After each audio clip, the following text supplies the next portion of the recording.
G'day there ladies and gents of the internet, I am the Braveheart Aussie and welcome to a journey in world building. Today we're going to be diving a bit deeper into one of the factions on the Dark Diaspora, and in particular on the planet of Harlos, that of the Harlos Hanseatic League. This is a coalition of 6 major urban centres and up to 20 smaller regional cities across Harlos that are home to 95% of the population on the planet. Drawing its inspiration from the Hanseatic League in northern German and later pan-European cities in the Middle Ages in Ost-Earth, the League has started as an informal and loosely associated semi-regular gathering of major city representatives. However, the rise of farmstead political power on the planet, due to the prominence of the direct trade relationship with the Harlos Export Board and through them, the prosperity born from interstellar commodity trade, the role of the League has formalised into a political confederation.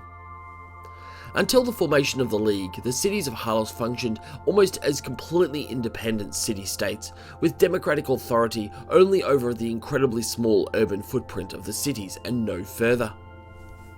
Even at the time of the Dark Diaspora, the League as an entity remains highly decentralised and loose in its configuration.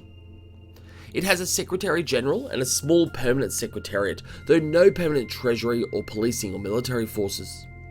Instead, the League acts as a permanent engagement body in which the city-states of the planet can act in concert and in line with agreed principles, particularly as it relates to their dealings with both the Harlos Export Board and the wider Tyson Sector Compact. The Secretary General also does not represent the League, with the Mayor or Governor of the constituent major cities rotating their role as Governor General of the League on an annual basis. Representatives of the League cities meet annually at the League Summit, hosted by the city that is this year's Governor General.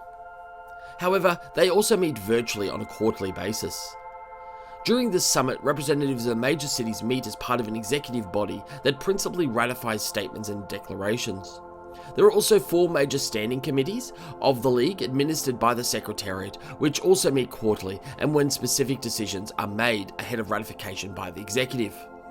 All decisions are voluntary and non-binding, yet the reality of the geopolitical environment in which Harlos city-states find themselves mean that most agreements are adhered to by their members. In addition to the 6 major city members, there are also 20 associate members in the League. These smaller regional city members have no formal voting rights, though a single representative of the associate members of the League are typically included in both the main summit executive and each of the standing committees. The associate member representatives is nominated and elected each year by the members from within their number, and no representative is able to serve twice within a 5-year period. The summit also includes representatives of the Harlos Farmers Cooperative and the Harlos Export Board as observers, though they are unable to vote and cannot attend any executive or committee meetings. This reflects the fact that principally the League seeks to establish positions of policy that help to bulwark the cities against the encroachment and general sidelining of planetary policy making by the Cooperative and the Board. This objective has been broadly successful, with the League establishing itself as a legitimate representative body of the urban centres of the planet, allowing it to secure a seat on the Export Board. In addition to securing this voice as part of the board, the principal objectives of the League are to ensure a coordinated, non-competitive approach is adopted between the urban centres in their collective economic relationships with the Board, Cooperative and wider Compact. To decrease over time the economic dependence of the urban centres on providing agricultural industry support. To attract investment from outside of the Compact in areas of emerging competitive advantage. And to maintain and enhance the quality of living of all urban residents.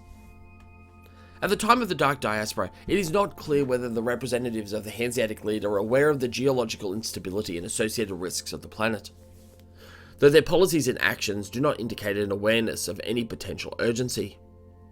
This lack of awareness raises serious questions as to the extent of legitimate integration of the League into the power base of the planet, and likely means that future interests of the almost 6 million people, or 1% of the entire population of humanity, are being disregarded by the Board and by the wider Compact. And that is where we're going to leave it there today. Hopefully you've enjoyed this faction deep dive. We're going to be doing these along with some threats more frequently going forward into the future.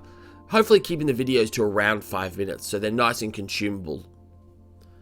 But that is it. Thank you so much. Hope you all have a wonderful day and may the journey continue. Hey!